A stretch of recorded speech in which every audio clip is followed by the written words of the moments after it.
Ang isang mahalagang bahagi ng kasalukuyang diskarte ng Taiwan laban sa bansang China ay matatagpuan sa isang Air Force Base sa silangan ng isla na mahigit 30 taong gulang na. Ang base ay matatagpuan sa ilalim ng lupa ng kabundukan. Ang mga bunker na itinayo ng malalim sa mga bundok ay nag-iimbak ng mga fighter jet at anti-ship missiles na maaaring ilunsad bilang tugon sa pag-atake sa pangunahing infrastruktura sa kanluran ng bansang Taiwan sa pamamagitan ng pagtatayo at pagbaon sa mga sandatang ito sa kabundukan. Plano ng Taipei, Taiwan na mapigilan ng China na mabigyan ng oportunidad na maunahan ng China sa maagang pagsalakay sa himpapawid. Sinasabi ng mga eksperto na mahalaga ang mga bunker na ito dahil ang People's Liberation Army of China ay minamaliit ang militar ng Taiwan na siyang naglilimit sa island's capacity na dumepensa sa isang full-scale invasion mula sa China. Bagkus ang pangunahing strategy dapat ng Taiwan ay ang mag-survive sa silangan hanggang dumating at tumulong ang USA para ipagtanggol ang isla. Ngunit saan nga ba nagsimula ang hidwa ng bansang Taiwan at China? Ang tensyon sa pagitan ng People's Republic of China o PRC at Republic of China o ROC noong 1950s ay nagresulta sa armadong tunggalian sa mga strategic island sa Taiwan Strait. Sa dalawang magkahiwalay na okasyon noong 1950s, binomba ng People's Republic of China ang mga isla na kontrolado ng Republic of China. Doon nagsimulang magalit ang bansang Taiwan. Naging masalimuot at kontrobersyal ang relasyon dahil sa pagtatalo sa katayuang pampolitika ng Taiwan pagkatapos na ilipat ang administrasyon ng Taiwan mula sa Japan patungo sa Republika ng China sa pagtatapos ng ikalawang digmaang pandaigdig noong 1945. Ito ang kasunod na pagkakaroon ng away sa pagitan ng PRC at ROC bilang resulta ng Civil War ng China. Noong Oktubre 26, idineklara ng pamahalaan ng Republika ng China ng Taiwan ay naging isang probinsya ng China. Ang Allied Powers sa kabilang banda ay hindi kinilala ang unilateral na deklarasyon ng pagsasanib ng Taiwan na ginawa ng gobyerno ng Republika ng China. Maraming Taiwanese ang lalong nagngingit-ngit sa galit sa gobyerno ng China. Ang mga galit na ito ng Taiwan ay nagdulot ng nakakatakot na tensyon sa pagitan ng isla at ng mainland China. May potensyal ang Taiwan na maging flashpoint sa relasyon ng US-China. Ang Taiwan ay pinamamahalaan ng independyente ng China mula noong 1949. Ngunit tinitingnan ng Beijing ang isla bilang bahagi ng teritoryo nito. Gusto talagang kamkamin ng China ang Taiwan. Ito ang maugong na kasaysayan ng kanilang hidwaan.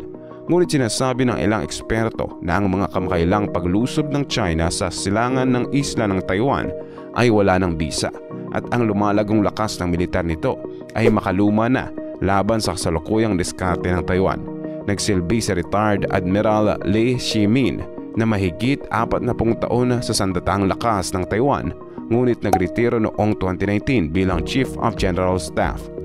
Mula nang umalis siya sa militar ng Taiwan, itinaguyod niya ang isla na tumuon sa mas malawak na ipinamamahagi ng mga depensa sa halip na subukang labanan ang mga planong pag-atake ng China sa Taiwan.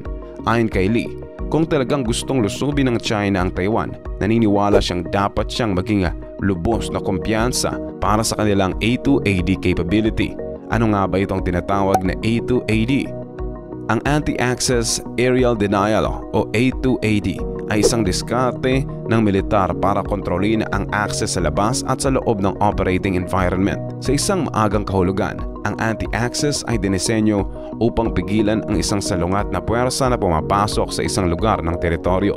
Ang pagbabawal na makapasok sa nasabing lugar ay tumutukoy sa mga aksyon at kakayahan ng isang bansang gustong manakop tulad ng China. Kadalasan, mas maikli ang saklaw na dinisenyo upang limitahan ang kalayaan sa pagkilos ng magkasalungat na puwersa sa loob ng lugar ng battlefield.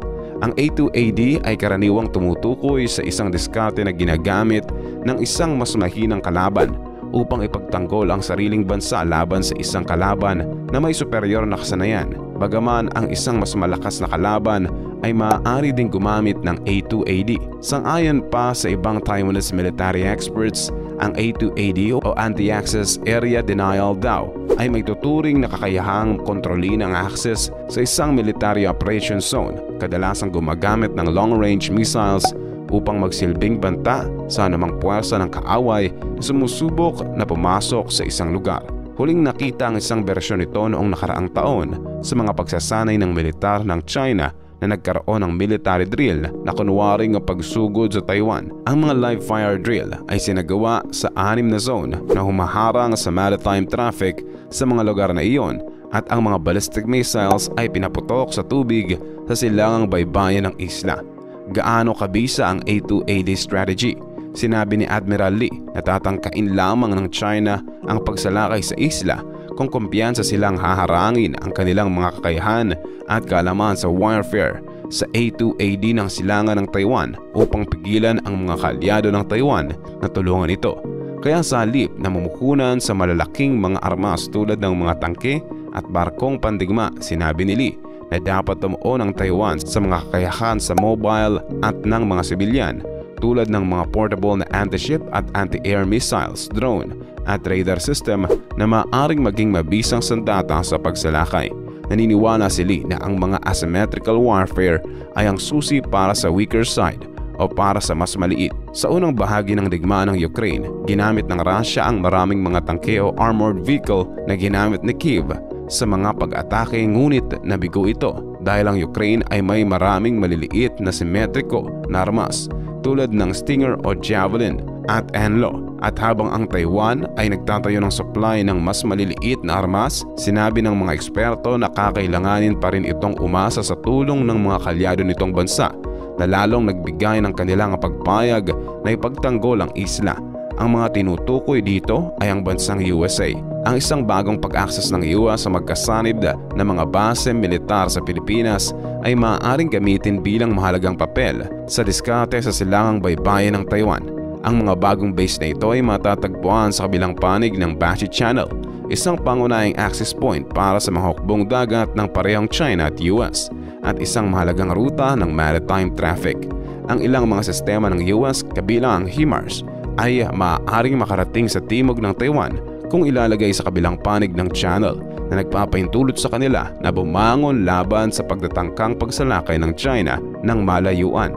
At habang ang diskarte ng China sa silangan ay nagdulot ng pag-aalala sa ilang mga eksperto tungkol sa kasalukuyang diskarte ng isla, ang iba ay nagsasabi na ang Taiwan ay mayroon ng mga kayahan upang pigilan ng China mula sa pag-ikot sa isla sa oras na magkaroon ng isang pagsalakay. Sa panahon ng kapayapaan, maaari mong hayaan ang PLA warplanes at warships na maglibot sa Taiwan. Gayunpaman na sa panahon ng digmaan, ito ay may ibang sitwasyon.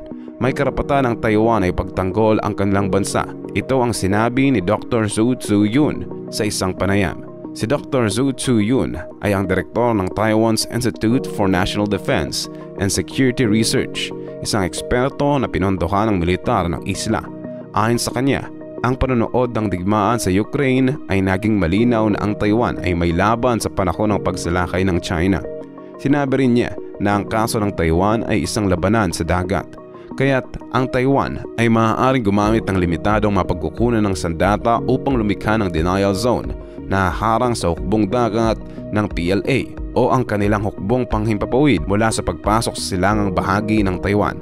Paano mananalo sa laban ang Taiwan? Upang manalo sa labanan, ang Taiwan ay namumuhunan din sa mas malalaking sistema ng pagtatanggol tulad ng Patriot at Phalanx at isang kanyon na nakamount sa mga sasakyang militar na ginamit upang hinto ang mga invaders. Sinabi ng Ministry ng Depensa ng Taiwan sa mga naunang pahayag na hindi ito lubos na aasa sa silangang baybayin nito upang maging ligtas na isla sila kung sakaling magkaroon ng salungatan na nagsasabing walang malinaw na pagkakaiba sa pagitan ng mga linya ng mga sundalo sa harap at likuran ng panahon ng digmaan. Habang ang China ay patuloy nagpapahiwatig ng mga kakayahan nito na sakupin ng Taiwan na sa pamamagitan ng puwersa. Kung kinakailangan, ang isla ay lalong gumagamit ng sarili nitong mga taktika sa digmaan at pagsasanay upang ipakita sa Beijing, China at sa mundo na kaya nitong ipagtanggol ang sarili nito. Sabi pa ni Lee, umaasa siyang masasabi ng depensa ng Taiwan sa China at sa PLA na itigil na ang planong pagsalakay ng Taiwan. Dahil kung sila ay lulusubin ng Taiwan, talagang magdurusa ng maraming casualties ang China. Tiyak na hindi nila pisikal na masasakop ang Taiwan Ang lupa at anyong tubig kasama na ang yamang tao nito. Dapat mag-isip ng 2 beses ang China. Ito ang mariing pagtatapos ni Lee sa isang panayam.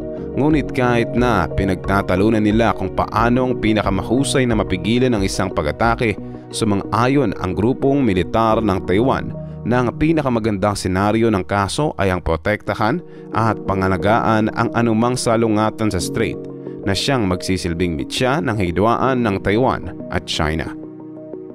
Kalam, anong masasabi mo sa ating nakamamahang topic ngayon? Antayin kong sagot mo sa comment section.